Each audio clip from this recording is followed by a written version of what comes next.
But to me, the Hall of Fame should mean something. It should mean you are the upper echelon of your sport. You are the best of the best, the greatest players to ever play the sport. Basketball heaven.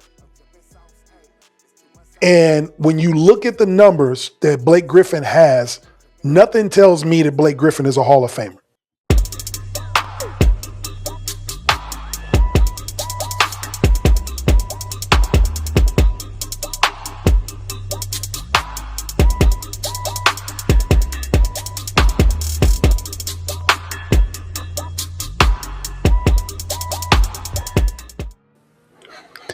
Yo, yo, yo.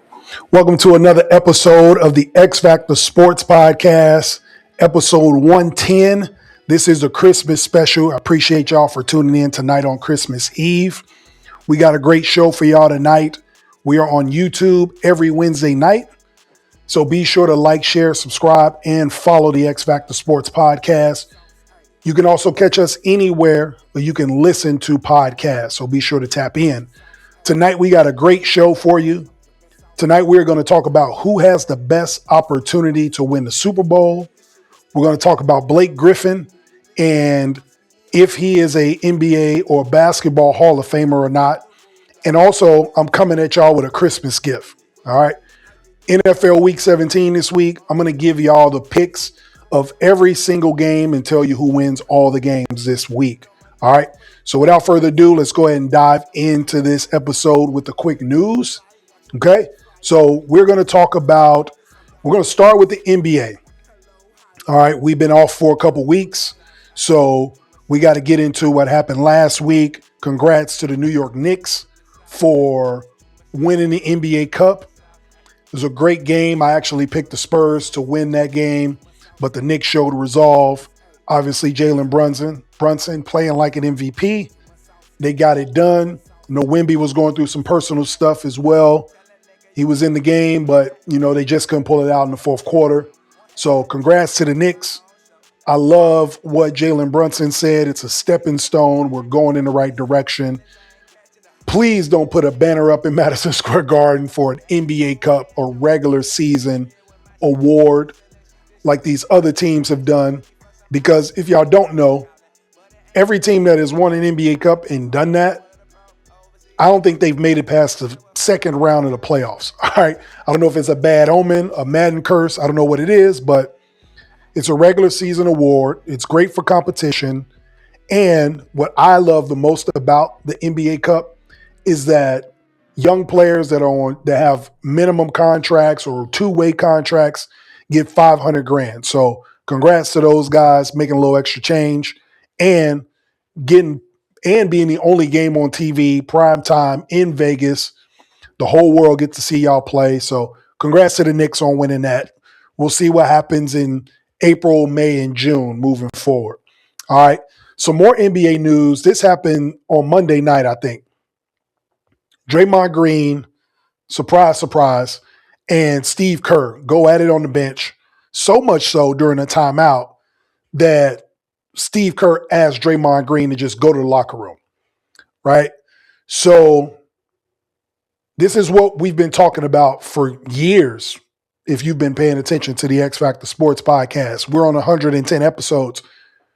And we've talked about this ad nauseum, that Draymond Green, all he's good for now is talking trash and hacking people. So much so that his trash talking is boiled over again in a timeout in front of the whole team and got asked to leave the bench. So this marriage is going to end in a terrible way, I believe. When your antics outweigh your production, it's time for you to go. Simple as that. We've talked about it multiple times. Every time Draymond Green has some sort of antic, we talk about it. We talk about him kicking somebody or getting ejected. Like he picked on Colin Gillespie the other night. They played Phoenix. Like Kenyon Martin was right. We talked about this in episode 1 of season 10. Kenyon Martin was right. He knows who to pick on. All that tough talk.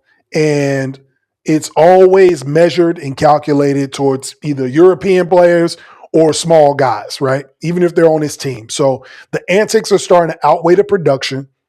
When you blowing up the bench, when you are getting ejected from games and you average 4 points, 5 points a game, we can move on from you. Simple as that. I know Steph Curry probably doesn't want to do it, but at the end of the day, it's time for Draymond Green to either grow up or get out. I think this is why the GM left, right? They had the GM who's now on television. And I think the main reason he left is because it was like, are we going to move on from Draymond's antics and try to rebuild and win? Or we are this devoted to him? And I think that was part of the reason why the old GM left. But here we are. We knew this was going to happen. It eventually happened. I'm just glad he didn't swing on Steve Kerr because he probably wanted to. They kicked him off the bench. Again, when your antics outweigh the production, it's time to go. All right. So with the quick news from the NBA, that's what we got. Now college football.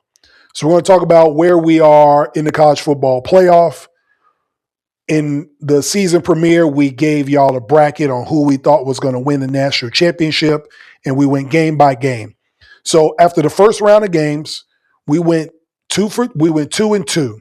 All right, we got the Alabama upset, if that's what you want to call it, at Oklahoma.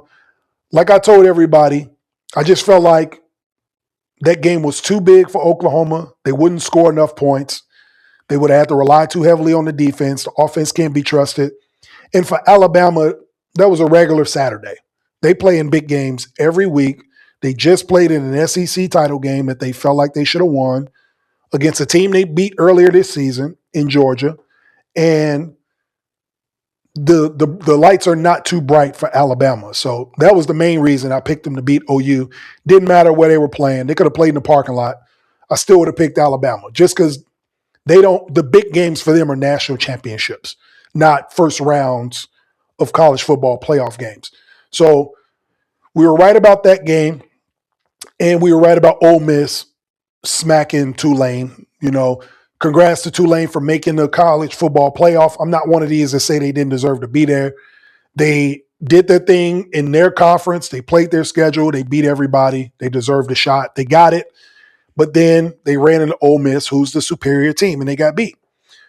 So we got both of those games right. The games we got wrong was Miami and A&M. We picked Texas A&M at home to beat Miami. Miami showed up and showed out, justified their reasoning for being in the college football playoff, and they move on to play Ohio State.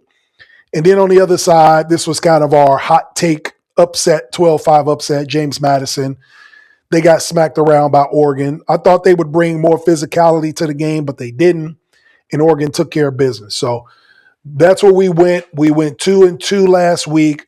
I still think all of the teams that had buys are going to win the next round, except I have Alabama upsetting Indiana in the next round. So we'll see how that goes, and we'll keep trucking along and seeing how well we've done with our picks. All right. Then in boxing, so this happened on Friday, Jake Paul, Anthony Joshua fight. And a lot of people watched this fight, and I think it was split down the middle.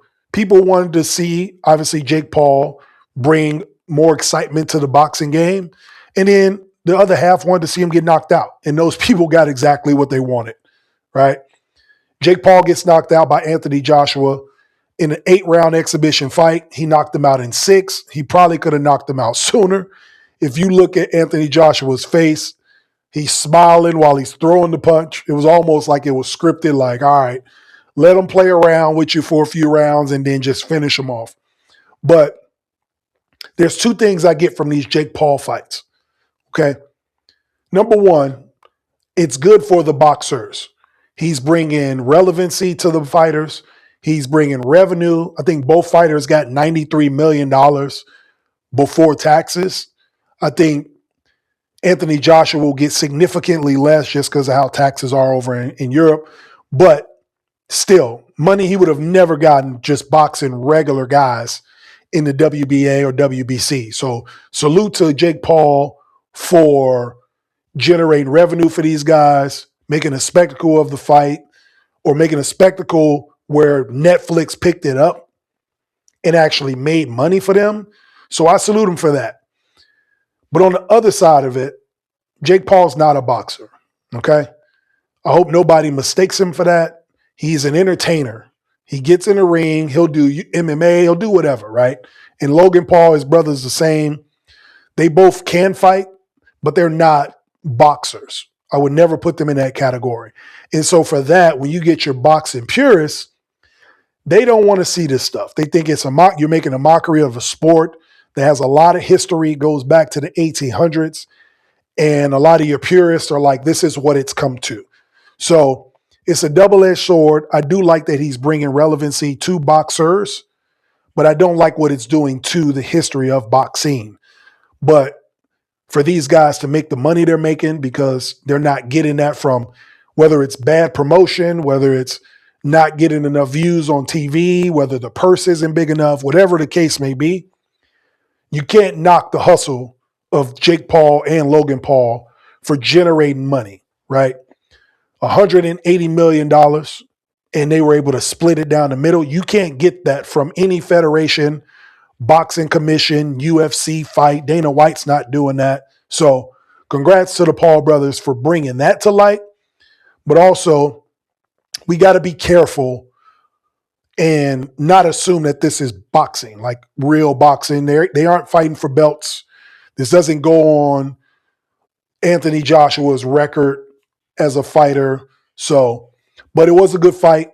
And then, Jake Paul got into the ring with a guy that was way bigger than him, way stronger than him. He had no business, way out of his weight class. And that's what you get when you fight a real boxer. You get your jaw broke in multiple places, and it's entertainment. All right. So that's what we got for the quick news. Again, the X Factor Sports Podcast. You can catch us on YouTube every Wednesday night. Be sure to like, share, subscribe, and anywhere that you can listen to podcasts. Okay? So let's get into the NFL. All right. We got Super Bowl picks. Well, not even Super Bowl picks. We're going to get into who the Super Bowl favorite is and why. Okay? So when you look at the landscape of the NFL, so I'm going to break it down from AFC and NFC. When you look at the landscape of the NFL, it's pretty obvious who the AFC team is or who the quarterback is specifically that has a clear path, I believe, to the Super Bowl, and it's Josh Allen. Okay? Josh Allen and the Buffalo Bills have a clear path to the Super Bowl. Why? Mahomes and the Chiefs are out of the way. Lamar Jackson and the Baltimore Ravens are out of the way. And Joe Burrow and the Cincinnati Bengals are out of the way. There isn't a quarterback in his tier in the AFC that is in his way. I don't trust the New England Patriots, the inexperience of Drake May, the inexperience of Bo Nix. They're having great regular seasons, but when we're talking about game on the line, who has the experience in the playoffs to win a playoff game, home or away, is Josh Allen and the Buffalo Bills. Okay? Of course, we've got the Pittsburgh Steelers and you got Aaron Rodgers in the playoffs, but they're one and done. They're going to win over 500% of their games. They're going to go over 500, but they're going to be one and done in the playoffs. They've been doing this since 2016. I don't see anything changing. I don't think they're good enough to beat anybody in the AFC. Even if they win a division, I think they're out in the first round. But when we talk about the path to the Super Bowl,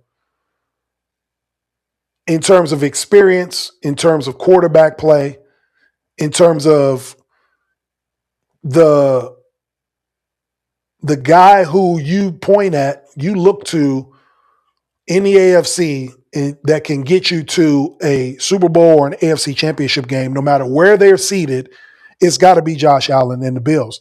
And for this season, ironically enough, yes, Josh Allen has been Superman, but the reason that they have a true chance to win a Super Bowl is because of James Cook. The way James Cook is playing football, He can travel that game anywhere, in the cold, in a dome. It doesn't matter where they play, right? If you saw him play over the weekend, the way they closed these games out, I think they were almost sleepwalking against the Browns because they just had a miraculous comeback win against the Patriots the week before, and they probably were looking ahead to the Eagles this week. So they probably were sleepwalking in 45 minutes of this game and almost let it slip away. But when they are locked in and you got Josh Allen and James Cook, I think they can beat anybody in the AFC. And because Mahomes, Burrow, and Lamar out the way, you have to say that Josh Allen and the Buffalo Bills have the clearest path to get into the Super Bowl in the AFC. In the NFC, it doesn't look as clear, right? There are a lot of good teams. I would say 6 of the 10 best teams in football are in the NFC, right? When you talk about the Rams, the Seahawks, and the 49ers in the same division, right? On any given week, one of them can be the 1 seed. Then you got the Bears, the Eagles. Like, there's so many good teams. It is so top heavy in the NFC. All those teams will have to run into each other at some point. And by the time they get to a Super Bowl or NFC title game, all these teams will be beat up. So I don't think that Josh Allen and the Buffalo Bills will have to deal with that. You don't have to run into Matt Stafford. You don't have to run into Jalen Hurts. You don't have to run into, a hot Sam Darnold. You don't have to run into a Sean McVay, Kyle Shanahan, a young up-and-coming Ben Johnson and Chicago Bears team that seems to wait till the fourth quarter to win all their games, right? You don't have to run into any of that in the AFC. Yes, you have arguably the best defense in the Houston Texans, Denver Broncos, but just the youth of the quarterbacks, Drake May, the youth of these quarterbacks and experiencing these types of things, pressure type moments, I feel like the easiest path to the Super Bowl is for the Buffalo Bills and Josh Allen. All right. So y'all comment below. Let me know what you think. Who do you think has the easiest path, or who is the favorite to get to the Super Bowl? All right. Again, the X Factor Sports Podcast. You can catch us on YouTube every Wednesday night. Be sure to like, share, subscribe, follow the X Factor Sports Podcast. Tell everybody. You'll get all the clips on social media, all the reels, the breakdowns, the behind the scenes, all the takes. But tune in to the X Factor Sports Podcast. Help us get to 10,000 subscribers on YouTube. Okay. Now we're going to shift gears to the NBA, specifically basketball. They announced the Basketball Hall of Fame over the weekend, and Blake Griffin is highlighting the Basketball Hall of Fame. Okay, maybe I'm a tough grader. That's fine. But to me, the Hall of Fame should mean something. It should mean you are the upper echelon of your sport. You are the best of the best, the greatest players to ever play the sport. Basketball heaven. And when you look at the numbers that Blake Griffin has, nothing tells me that Blake Griffin is a Hall of Famer. Okay? This is not the Hall of very good. This is not the Hall of nice guys. These are the greatest basketball players to have ever played the game. And you can't tell the story of basketball without these guys. And Blake Griffin is not that guy. He was a good basketball player. Yes, he was an All-American in college. He was a Big 12 Player of the Year. There are a lot of guys. Obviously, every year somebody does that. Does that mean that they are the greatest basketball players we've ever seen? Because that's what the Hall of Fame is supposed to be. It's supposed to be the again, basketball heaven, where you are seeing the greatest basketball players ever. Now, I know people going to comment and be like, Jay, you way too harsh. Guys should be in the Hall of Fame, this and that. He's not a Hall of Fame basketball player. Plain and simple, okay? We need to stop pandering and piddling around these guys just because they're nice guys, okay? The numbers tell you straight up that he's not a Hall of Famer. He was an all-star only 6 times in his career. He was never a first-team All-NBA player. He has no individual awards.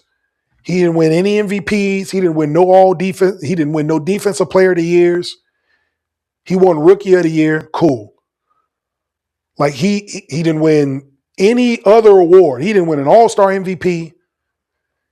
He didn't get the Clippers to the conference finals once.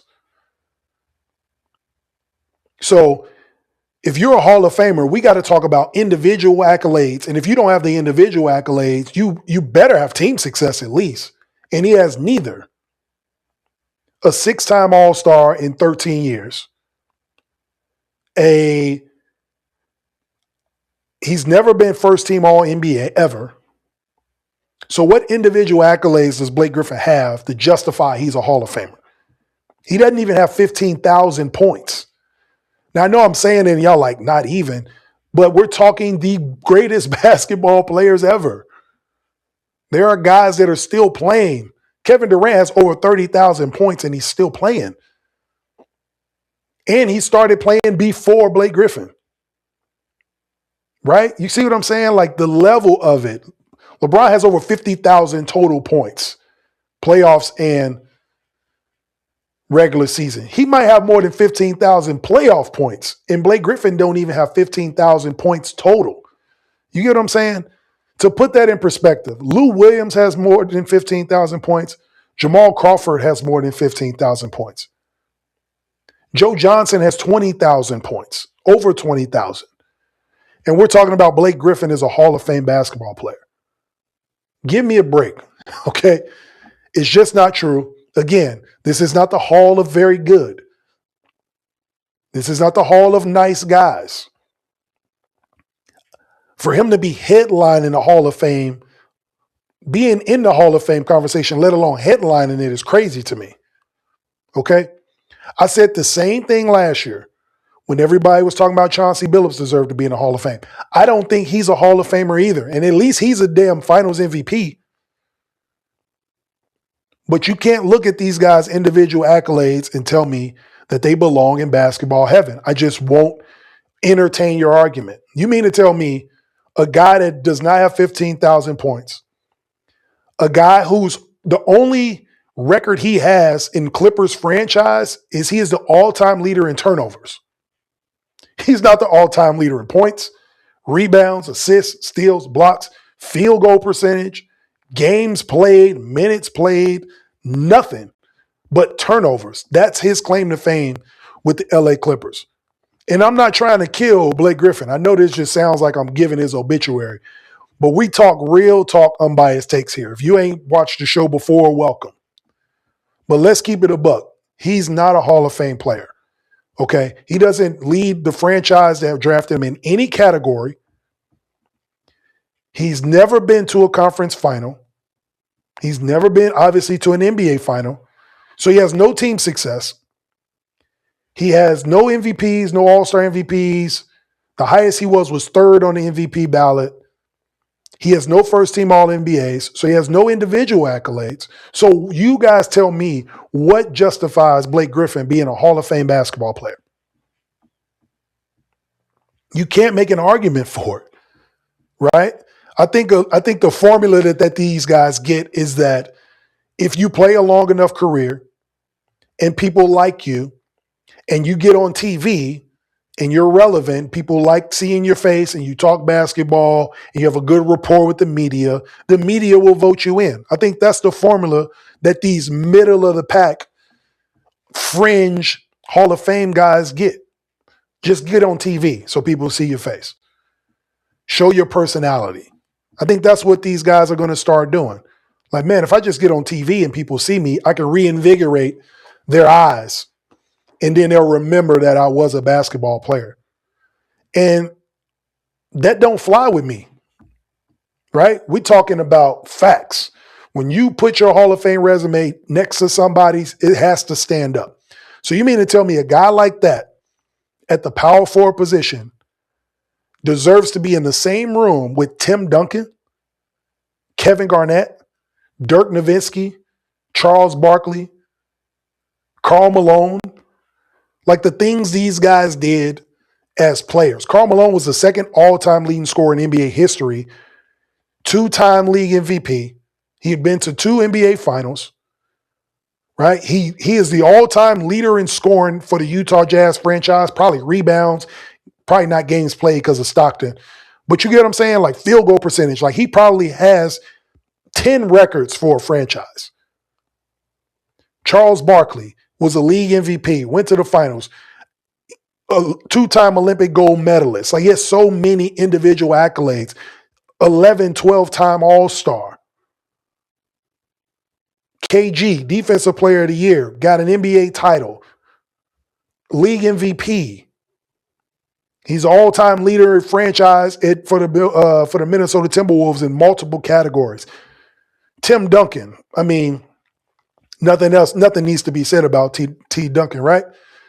So what I'm saying is, how the hell can you justify putting Blake Griffin in the same room with those power forwards, those Hall of Fame power forwards? He's going to get to wear the same jacket as these guys. So when you look in the books, you're going to be like, man, look at what Timmy did. Look at what KG did. Look at what Karl Malone did. And then you're going to look and see Blake and be like, wait, they in the same category? They are in the same room of Hall of Fame power forwards. Dirk Nowitzki, who arguably has one of the greatest runs to an NBA title ever. He went through Kobe. He went through KD, Westbrook, Harden. He went through Tim Duncan, Ginobili, Tony Parker. He went through LeBron, D. Wade, and Bosh. He was the only all-star on his team. Like those things. He was a league MVP before that. He led them to the finals in 2006. He stayed with one franchise, so he has all the damn records in Dallas. Like there are just things that separate players from the Hall of Fame when you talk about the best of the best of the best. And that's all I'm saying. Again, this is not a shot at Blake Griffin. It wasn't a shot at Chauncey Billups last year. But we have to change how we do the criteria for a Hall of Fame player. The same goes in the NFL, right? I'm a tough grader, but you have to be in the upper echelon. Same with baseball. All of these Hall of Fames. I don't think these guys, these men and women should just get in because they're nice and because they are relevant again, because they're in the public eye and they had a decent career. That's not what gets you in the Hall of Fame. What gets you in the Hall of Fame is being a Hall of Fame player, period. And if you erase the name Blake Griffin and just look at the numbers, everybody would say the same thing. This is not a Hall of Fame resume. Simple as that. As much as we talk about Bill Walton shouldn't be in the Hall of Fame, he has under 10,000 points, cool. It is a basketball Hall of Fame, not an NBA Hall of Fame. So if you go back and look at what Bill Walton did at UCLA, the national championships, the consecutive wins, what he did for the Portland Trail Blazers, a franchise who has not won a championship since him, the impact he had on the game.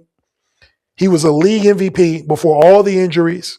Like he has individual accolades at least, right? So you have to have at least one leg to stand on. You either have individual accolades and a contribution to the game, or you have wild team success that could put you in the argument for a Hall of Famer. Blake Griffin has neither. So y'all let me know what y'all think. All right. Do we need to change the criteria of who belongs in the Hall of Fame, or do y'all like the way it is now? All right. Comment below. Let me know what y'all think. Okay. Again, you can catch the X Factor Sports Podcast on YouTube every Wednesday night. Be sure to like, share, subscribe, and follow everywhere, social media as well, and anywhere you like to listen to podcasts, you can catch the X Factor Sports Podcast. So that's Spotify, iHeartRadio, Pandora, YouTube Music, Samsung Podcast. We're everywhere. Be sure to check us out. Okay? Now, the X Factor Sports Podcast, we are going to give you guys a gift for Christmas. Don't take this lightly. All right? X Claus is here to give y'all a very, very, very nice Christmas gift. We're going to get into the NFL Week 17 Okay? What I'm going to do is I'm going to run down every game starting tomorrow night or starting tomorrow at noon on Christmas Day, Christmas games on Netflix, all the way to Monday Night Football. I'm going to give y'all the games, and I'm going to give y'all the winners of every single game in Week 17. All right, so let's go ahead and dive right into it. Okay, so on Christmas Day, we got Dallas at Washington, Detroit at Minnesota, and we got the Broncos at Kansas City. Okay, even though these two teams are out of the playoff contention, it's still a vicious rivalry. I wouldn't be surprised if we see fans fighting at this game. The Cowboys go to Washington, and I think Washington gives them a game, actually. So with Washington being at home, Dallas having nothing to play for, and everybody knowing that, okay, we're not in the playoffs anymore. Marcus Mariota has been playing good football. I think Washington would want to do nothing more than add insult to injury. So give me the Washington Commanders beating the Dallas Cowboys in Washington, just because Dallas, all of life has been sucked out of them, not being able to make the playoffs. They got to go on the road in the cold, out of the dome on Christmas Day and play a football game. I just don't think their hearts will be into it. So give me Washington upsetting the Dallas Cowboys on Christmas Day. The next game, Detroit at Minnesota. Detroit has a bad taste in their mouth after losing that game at home to Pittsburgh. No J.J. McCarthy for Minnesota. I don't even know who the hell the quarterback is that'll be playing for them. It's short notice. Give me Detroit winning this game. They're still fighting for their playoff lives. I think they come out pissed off too. So give me Detroit beating the hell out of Minnesota. And then the same thing is probably going to happen. Denver and Kansas City. The nail's already in the coffin. The Chiefs are no longer playoff bound. Their first and second string quarterback is out. We just found out that the stadium's moving to Kansas. Like, this is not going to be a good Christmas for the Kansas City Chiefs. Unfortunately, they had so many good years. The dynasty is still up in the air. As long as you got Patrick Mahomes, obviously dynasty and Super Bowl talk is still relevant.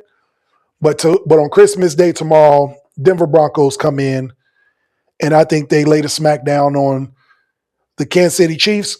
And no better way as a Denver Bronco would you want to win the division, come into your bitter rivalry's house when they're already down and out, and put an exclamation on the season and winning the AFC West for the first time in like 10 years. Somebody else is going to win this division, and I think the Denver Broncos take care of business. All right. Now, we have Saturday games as well. We got a doubleheader on Saturday. So much football. I love it. And you got Houston going to the Chargers, and we got Baltimore at Green Bay.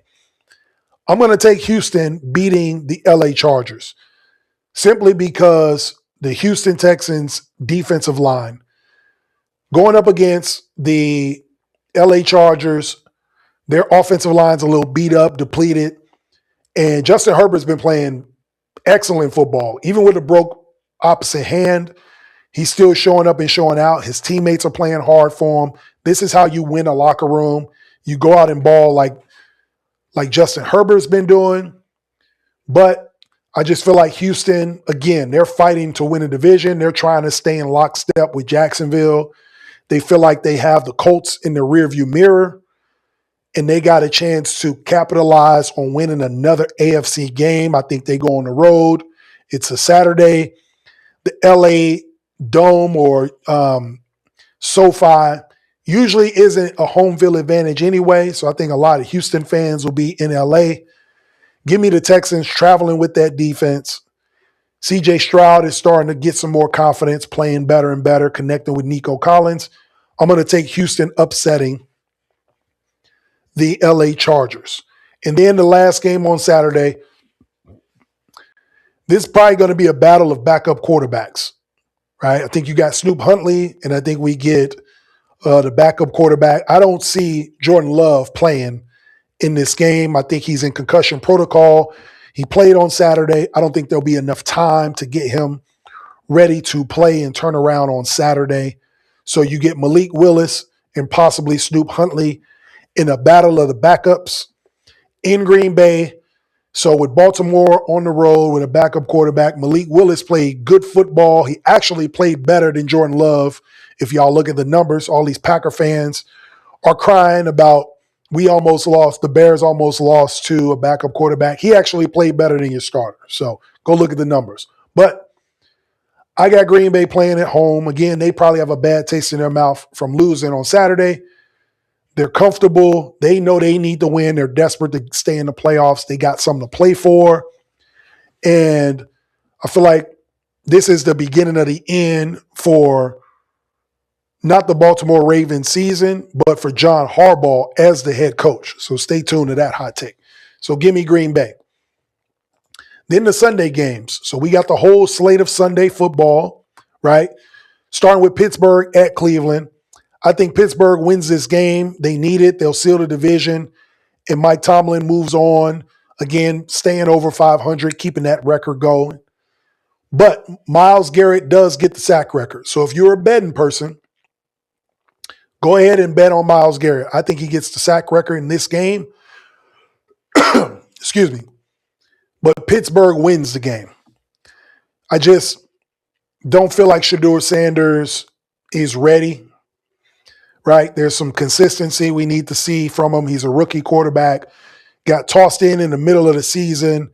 I think once he has a full training camp, I'll start believing in him more, and he wins the starting job in the summertime. But throwing him in the fire in the midst of a bad season, going up against a divisional opponent who is looking to capitalize on playoff positioning with an experienced team. Give me Aaron Rodgers and Pittsburgh beating Cleveland, but Myles Garrett gets the sack record. New Orleans goes to Tennessee. Give me the Tennessee Titans. They're going to win this game at home. They looked good against the Chiefs last week. At home, they get another home cooking game. I know New Orleans has been playing good football. I think the Tennessee Titans defense has been underrated in the last few weeks. I think Cam Ward is getting a little more comfortable, and there's supposed to be a little bit of rain on Sunday as well. So the weather may mess up the field a little bit. New Orleans isn't used to that in a dome setting that they're normally used to playing in. So I'm taking Tennessee to win this game that means nothing. I mean, it's a draft pick bowl, I guess. But since the Titans got their quarterback, they're going to actually play hard. So give me Tennessee. In the next game, Jacksonville goes to the Colts, and they beat the Colts, and they win this division. I did not pick Jacksonville to win the division. I actually picked the Indianapolis Colts in the beginning of the season, but Daniel Jones is hurt. Obviously, he's out. They had a lot of injuries. I don't see the Colts winning any more games this season. It's a great story. Phillip Rivers coming back. But again, the speed of the game, when you got to get in the trenches, when it comes down to it, he can still make throws, right? He can still compute the game. But the physical part of the game, I think, is behind him. Jacksonville, this defense has been playing great. They just came off a great win against Denver on the road. This team probably feels like they can beat anybody after that game. I think they go into Indianapolis and they take care of business. Tampa Bay at Miami. With Miami benching Tua, Quentin Ewers is starting. Give me Tampa Bay. They're going to come in and win this game. Again, they're desperate. They need to win this game as well, especially after losing to the Panthers. They're trying to get in the playoffs. I got Tampa Bay going to Miami. The weather won't bother them because they're in the same state. So it's a Florida Bowl. I'm taking Tampa Bay. Arizona at Cincinnati. Again, they have to travel across the country. Joe Burrow was on fire last week. He got T. Higgins back. I think this is a blowout in Cincinnati, weather permitting. Again, you got a West Coast team traveling across country. Weather might not be good. They're a dome team. Joe Burrow on fire. Give me Cincinnati. New England at the Jets. Again, New England is trying to plant their flag that they are back. I think they make a statement against the Jets. The Jets are not good. They've kind of punted this season. So be it. So give me New England against the Jets. Seattle at Carolina. This is an interesting game. Seattle's been a road warrior team all year, right? But I think this is where it catches up to them. They're catching a team that has a lot of confidence, a team that's trying to win the South, come out of nowhere, and Bryce Young has been playing good football. So I'm taking the Carolina Panthers to win this game at home. Seattle has to come cross-country, play a 1 o'clock game Eastern time. Their body clock is 10 a.m. Excuse me. 10 a.m. body clock time. They got to come all the way across country, play against this team that is playing good football after a miraculous win on Thursday night. Yes, they got the rest, so the flying across country may not affect them, but I just feel like this is going to be a game. I think the spread is 7. First of all, Carolina will cover that spread, but I got them winning outright. So go ahead and take the upset. Carolina Panthers beat Seattle. Then we got the Giants going to Vegas to play the Raiders. Again, the Raiders showed a little bit of heart going up against Houston last week. I think they win this game. I think Geno Smith plays a little better football after being embarrassed a couple weeks ago, getting 31-0. I think professional football players, they still get paid to play. And when you get embarrassed like that, you get a bad taste in your mouth. So I think that's why they came out and played so hard against the Texans. At home this week, I think they show out for their fans, give them something to look forward to. And the Giants are just beat up and they're searching for answers. I think they go out to Vegas and get beat. So give me Vegas, the battle of the 3-10 teams or 2-11 teams, whatever their record is. So we're going with Vegas beating the New York Giants. Buffalo and Philly. This is going to be a good game. This might be the game of the weekend. We don't know, or the game after this. But I'm going with Buffalo beating the Philadelphia Eagles. I think that Buffalo can play with anybody. I think they can play any style. Again, that run game with James Cook, hard to stop. Even though Philly's defense is getting better, I think going on the road up in Buffalo is going to be a tough place to play. Their fans are very similar to Philly fans, and it's hard to stop Josh Allen in that stadium. So give me the Buffalo Bills winning a nice, tight game, but I'm going with Buffalo. And then the Sunday night game, we got the Bears go to the San Francisco 49ers. If y'all watch that game on Monday night, oh my God, if we get a Brock Purdy that plays like that, everybody's in trouble.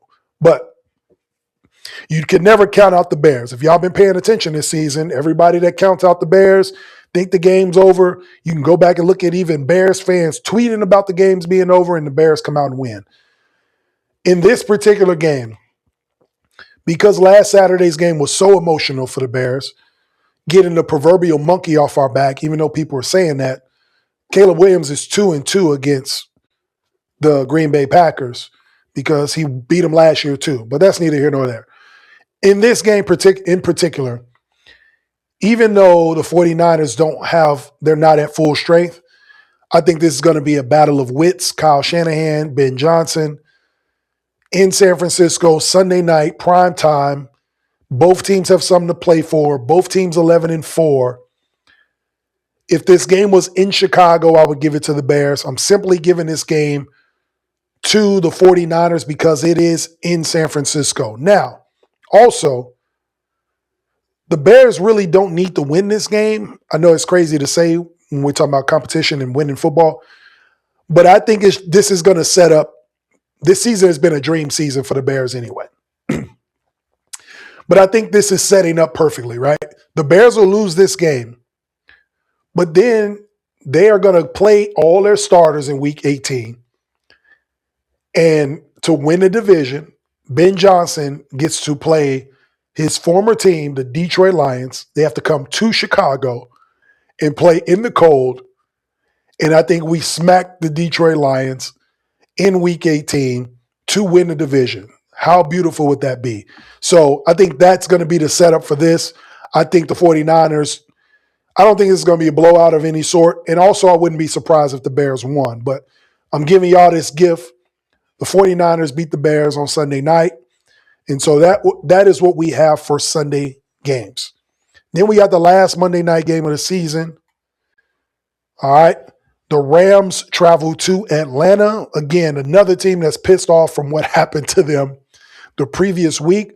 They basically got a mini bye playing on Thursday night and then coming across country, but they get to play on Monday Night Football against a Falcons team that's not that good. And I think the Rams come into Atlanta and put on a show. They see what the 49ers did on Monday Night Football this week. They have their eyes on the Seahawks. They understand if the 49ers win their next two games, that the 49ers can be the 1 seed. So they control their own destiny. The Rams have some making up to do, so they can control what they can control. I think they come into Atlanta and take care of business.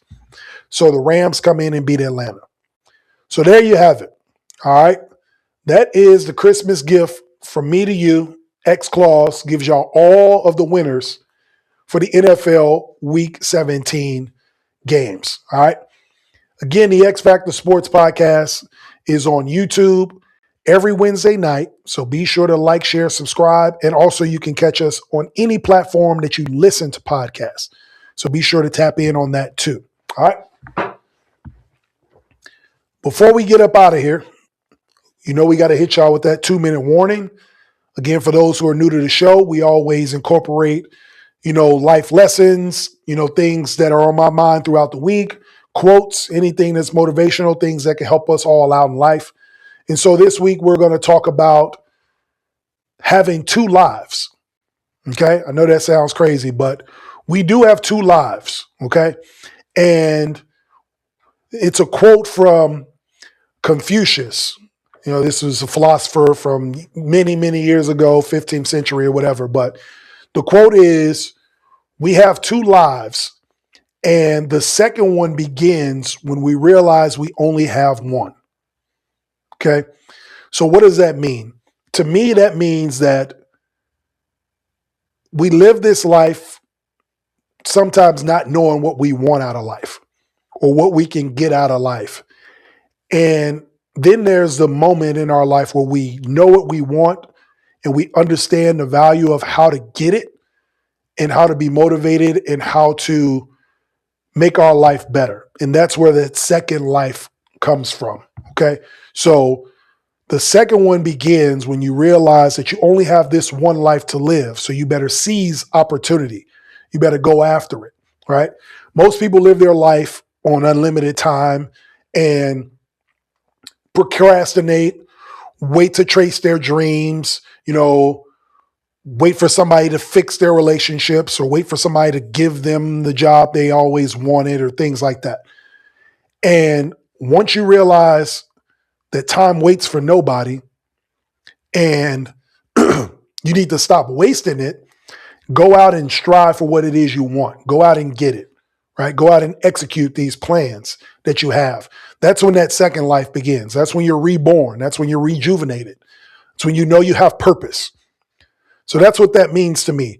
When you understand we're born and we have a life, and then once we understand that our life has purpose, that's when that second life, that second chance, what have you, starts to rear its ugly head, and you go out and you strive for that and you go hit those goals, right?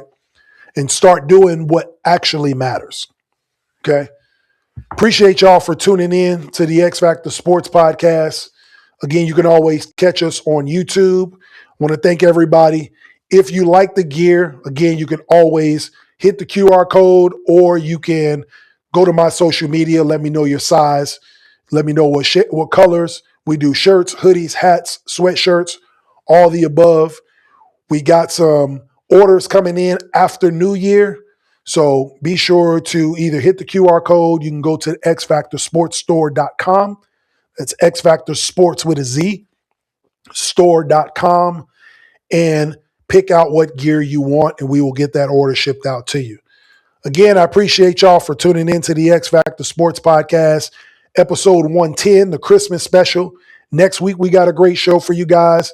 We got Week 18 NFL winner take all. We tell you who's going to win the division. We tell you who's going to win these games and what the playoff format outlook will look like. I'm going to predict teams 1 through 7 in the NFC and AFC based off what we think will happen in week 18.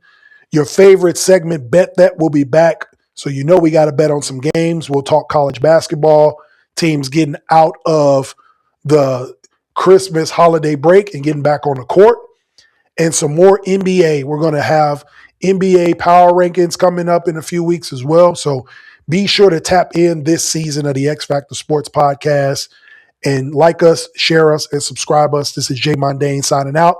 Merry Christmas, Happy Hanukkah, Feliz Navidad, Happy Kwanzaa, all the above. Peace.